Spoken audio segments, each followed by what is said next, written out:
bon matin à tous, j'espère que vous n'êtes pas trop confus de voir mon visage aujourd'hui au lieu de celui de Julie. En fait, moi et Julie, on a décidé de faire quelque chose d'expérimental, c'est-à-dire qu'elle va faire le vlog sur ma chaîne aujourd'hui et je vais faire le vlog sur la chaîne de Villereine. Pour ceux qui ne me connaissent pas, je m'appelle Guillaume, je viens de la chaîne Guillaume Full ou Guillaume Full, comme des gens aiment le prononcer. Et je fais des vidéos lifestyle. En ce moment, je fais le Vlogmas. Je fais beaucoup de vlogs, mais je peux aussi faire des vidéos pour parler de mes expériences de vie. Alors ne vous inquiétez pas si vous n'aimez pas mon vlog aujourd'hui, Julie revient demain. C'est juste pour une journée qu'on fait nos vlogs. Et ce soir, on soupe ensemble. On fait un souper de Noël. Fait qu'on trouvait ça cool que moi, je vlog sa journée et qu'ensuite, on se rencontre le soir et qu'on termine nos vlogs. On trouvait que ça faisait très concept. Donc maintenant que les présentations sont faites, aujourd'hui, mes plans, c'est... Ben là, ce matin, je m'en vais chez l'orthodontiste. J'ai un rendez-vous pour me faire poser les Invisalign sur les dents, qui sont comme des broches, mais c'est des gouttières qui alignent les dents. Et ce rendez-vous-là est dans 40 minutes, donc je devrais commencer à me préparer pour y aller, là. Et ce rendez-vous-là est sur la rue Roncesvalles. Et étant donné qu'on est sur Villereine et qu'on découvre la Villereine, je vais vous montrer quelques images de la rue Roncesvalles. C'est une rue assez marchande, il y a plein de petits commerces, c'est super beau. J'habitais là avant. J'ai envie de vous dire que c'est dans l'est ou dans l'ouest de la ville, mais moi, les points cardinaux, j'y comprends rien. Fait que... je vais demander à Julie sur Messenger et je vais vous répondre si c'est dans l'est ou dans l'ouest. Je suis maintenant sur la rue Roncesvalles et Julie me dit que c'est à l'ouest de la ville. C'est près de Glory Hole. Je sais qu'elle vous en parle souvent de Glory Hole Donuts, les beignes. Ben, c'est près de là. Et là, j'ai pas choisi la meilleure journée pour vous montrer la rue parce que c'est assez pluvieux. C'est assez slusheux. Donc, prenez en compte en voyant les images. Dites-vous que d'habitude, là, c'est full beau. Mais c'est encore beau, c'est juste slusheux. Fait que je vous montre quelques petites boutiques que je trouve belles et la rue en général.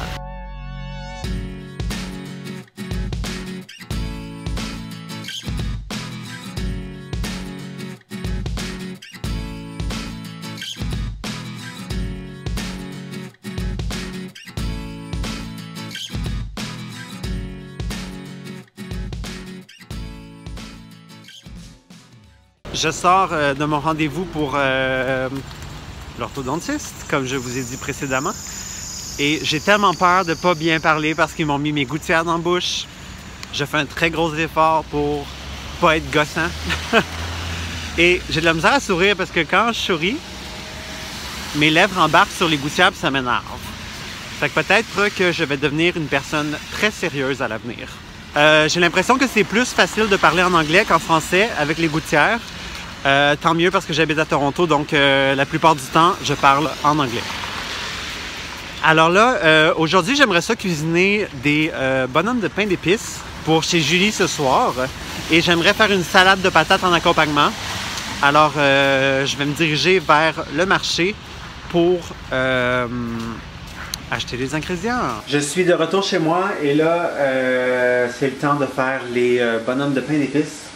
Parce qu'il est déjà 14h15 et j'aimerais ça être chez Julie vers 6h, fait que 18h. Fait qu'il faut que je m'enligne un moment donné, là. Mise à jour sur mon appareil. En ce moment, j'ai l'impression, je me sens comme, pour ceux qui connaissent le loup-garou du campus, je me sens comme Tommy Dawkins dans le loup-garou du campus. Quand il se transforme, tu sais, il y avait comme ses dents de loup-garou, là. Puis on dirait que ma bouche est pareille comme quand il y a les dents de loup-garou dans la bouche. Parce qu'il y avait comme une bouche plus garnie, fournie. Ouais. Mais c'est quand même, ça va quand même bien à date. Et là, il faut aussi que je vous montre ce que je me suis acheté parce que quand je suis parti de chez le dentiste, je suis passé devant une boutique puis j'ai vu ça dans la vitrine et j'ai dit j'ai pas le choix de l'acheter parce que c'est moi tout craché. Genre, j'ai pas le choix, j'ai juste pas le choix.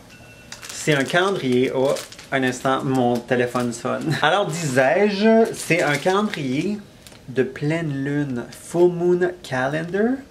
Fait à Toronto, à Brockton Village, et c'est fait avec du papier recyclé. C'est super éco, là. Genre, Julie serait fière de moi, Villereine serait fière de moi. Et à chaque mois, on a les lunes. Laissez-moi baisser la luminosité pour vous montrer plus en détail. Vous voyez ici, à chaque mois, on a les lunes, les pleines lunes, et on a une petite description de chaque pleine lune. Ma fête est en mai, alors ça va être la Flower Moon. Je suis vraiment content de mon achat. Et malheureusement, je peux même pas vous dire où j'ai acheté ce calendrier-là parce que j'ai pas demandé le reçu parce que je voulais être écologique et j'ai pas pris en note le nom du magasin. Fait que désolé. Ça me fait tellement plaisir de faire des pains d'épices en ce moment là. J'ai mis l'album de Guylaine Tanguay en arrière-plan qui chante Noël. Et moi, je suis pas une personne qui aime tant manger trop de sucre. Et la recette que je fais en ce moment, c'est des pains d'épices faibles en glucides et gluten-free. L'aspect gluten-free m'attire pas tant que ça parce que c'est pas un problème que j'ai d'être intolérant au gluten. Mais j'ai hâte de voir le résultat que ça va donner parce que j'utilise juste des bons ingrédients pour faire ces pains d'épices. Je suis presque prêt à partir chez Julie. Il est 17h et j'aimerais ça être là pour 18h, donc il faudrait que je parte très bientôt parce que de chez moi, chez elle, c'est un bon 30-40 minutes. Alors, je voulais vous montrer mes pains d'épices. Voici le résultat final de mes bonhommes de pains d'épices. Au magasin, il y avait seulement du glaçage vert et du glaçage rouge. J'aurais aimé ça avoir du blanc pour faire plus de pain d'épices, mais il n'y en avait plus. Donc j'ai dû me contenter. Et j'en ai fait un pour Victor avec un V, un pour Julie avec un J, un pour Elaine, qui est notre autre amie qui va être là ce soir, qui est aussi, Julie vous en parle souvent dans Ville-Reine, c'est son épouse de travail. Un pour Michel et un pour Guillaume.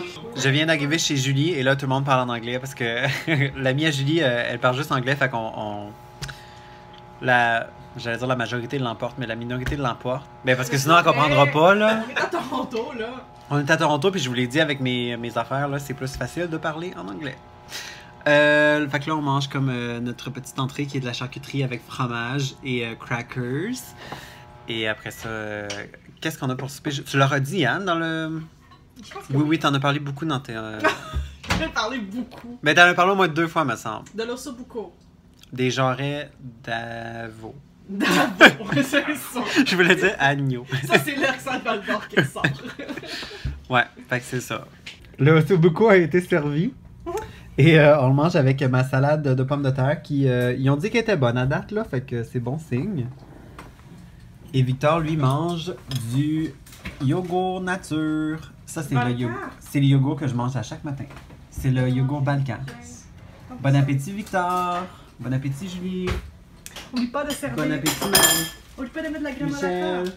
Faut que tu mettes de la grémolata dessus. Elaine est aux toilettes. Oh, franchement. Faut que je mette quoi? De la grémolata dessus. C'est quoi? C'est du persil avec du zeste de citron et un peu de poivre. J'avais peur de pas aimer le ossobuco parce que c'était la première fois que je mangeais ça et que, tu sais, d'en parler comme, tu sais, manger la moelle puis tout ça, ben, ça m'attirait pas tant, mais finalement, c'est full bon. Julie a fait du très bon travail et on vient de dire que Michel aussi a fait du bon travail parce qu'il a participé à la cuisson. C'est lui qui a tout fait. Puis tu prends le mérite. Mais oui! Ben, elle a acheté la viande. Ah. Elle a tout acheté. La cuisson. Ok. C'est compliqué, fait qu'on va juste dire merci Julie, merci Michel. Alors là, Julie m'a acheté un cadeau de Noël. Elle me l'a acheté en fait, c'est quand que tu me l'avais acheté? Ça fait longtemps. En novembre, genre. Puis là, j'avais dit non, je vais attendre à Noël avant de l'ouvrir. Et là, tantôt, je vous ai montré ce que je me suis acheté quand je suis allé sur Bronxville. Et avant d'aller payer, j'ai pris le truc et je me suis dit tout d'un coup que c'est ça que Julie m'a acheté. Parce que ce serait son genre de m'acheter quelque chose comme ça. Elle saurait que j'adore ça. Et j'ai quand même vu que ce qu'elle m'a acheté, c'était plat, fait que ça pourrait être ça. Puis là, tout le monde est stressé parce que ils se disent tout d'un coup que c'est ça, genre... Ça serait une méchante coïncidence. Là. Mais vous l'avez déjà vu, fait que vous êtes in on the thing. Fait que je vais commencer par voir la carte, puis je vais vous montrer après ça si... Ou on va vlogger live ma réaction. Oh my god! This is literally what I bought today. C'est pas celui-là, par exemple. C'est un calendrier différent, mais j'ai littéralement acheté un calendrier des pleines lunes. Des pleines lunes. But it was not a moon calendar. What are the odds? Je taille. But it's very beautiful, though. It's not like the one I bought. C'est pas comme celui que j'ai acheté aujourd'hui, mais quand j'ai pris dans mes mains le calendrier de pleine lune, j'ai eu une pensée dans ma tête qui s'est dit, tout d'un coup, c'est ça que Julie m'a acheté. Puis c'est ça que Julie m'a acheté, un calendrier de lune. L'autre jour, on est allé à un événement avec Julie et Je vais pas vous raconter toute l'histoire, mais j'ai fini par me ramasser avec une queue de sirène. J'en avais toujours voulu une pour regarder Netflix. Juste me mettre dans ma queue de sirène, puis comme chill. Fait que elle est restée chez Julie, mais peut-être que je vais la ramener chez moi. Who knows? Ah, full confortable. Alors sur ce, je viens de partir de chez Julie et là je vais poster quelques lettres qu'elle m'a demandé de mettre dans la boîte aux lettres. Et je vais aller voir un ami. Et ensuite je rentre chez moi pour faire le montage et mettre le vlog en ligne sur Ville-Reine. J'espère que vous avez aimé passer une journée en ma compagnie. Et si jamais vous voulez en savoir plus sur mon traitement Invisalign, je prévois faire une série de vidéos sur ma chaîne. Donc n'hésitez pas à vous abonner. Et je vous souhaite à tous, abonnés de Ville-Reine, de joyeuses fêtes. Et demain, Julie reprend les rênes. Ciao, ciao! Hey, qu'est-ce que je fais là, moi? Je suis supposé répondre à la question du jour et même que Julie m'a donné une question spécifique à laquelle répondre. Camille A, tu as demandé, est-ce que le coût de la vie à Toronto est le même qu'au Québec? Parce que, selon toi, Toronto semble expensive. Le coût de la vie est plus élevé à Toronto dans le sens que les loyers sont vraiment plus élevés qu'à Montréal, par exemple, ou en région au Québec. Par contre, si on allait plus en Ontario, à d'autres endroits, ça pourrait être moins élevé. Mais sinon, par rapport aux autres choses, comme l'épicerie ou les autres choses qu'on achète dans la vie de tous les jours, ça, le prix est pas mal semblable au Québec. Donc, oui, le coût de la vie est plus élevé par rapport au logement, si on inclut le logement, mais sinon, c'est très, très semblable au Québec. C'est tout simplement parce que Toronto, quand on y pense, ça a l'air grandiose et riche et tout, mais les prix restent les mêmes si on ne parle pas de logement. J'espère, Camille A, que ça a répondu à ta question. Et étant donné que ta question a été sélectionnée, tu enverras un message à Julie sur un des réseaux sociaux de ton choix. Et Julie va t'envoyer une petite surprise. Là, je pars pour vrai. Ciao, ciao!